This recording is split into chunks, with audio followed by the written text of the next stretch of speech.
Hati-hati sebab sekarang ramai skamer emas.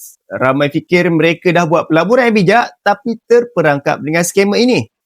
Seramai yang saya jumpa beli emas bawah daripada harga pasaran 20 hingga 30%.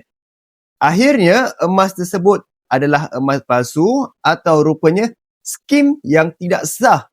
Ratusan rakyat Malaysia rugi jutaan ringgit setiap tahun disebabkan skamer emas. Formula skamer ni sangat mudah. Mereka janjikan bulan dan bintang, pulangan yang tinggi, harga di bawah pasaran. Logiknya, mana ada orang nak jual emas dengan keadaan yang rugi? Betul tak? Sekiranya ada tawaran pulangan seperti ini, angkat kaki dan lari jauh-jauh. Sebab emas tiada pulangan dividen. Sebab itu saya pilih Public Gold. Syarikat ini sah berdaftar, patuh syariah oleh Al-Maini Advisor dan emas didatangkan dengan sijil ketulinan 999.9. Public Gold sudah 17 tahun dalam pasaran, ada cawangan seluruh Malaysia dan luar negara. Beli pun direct dengan syarikat, bukan di tangan orang.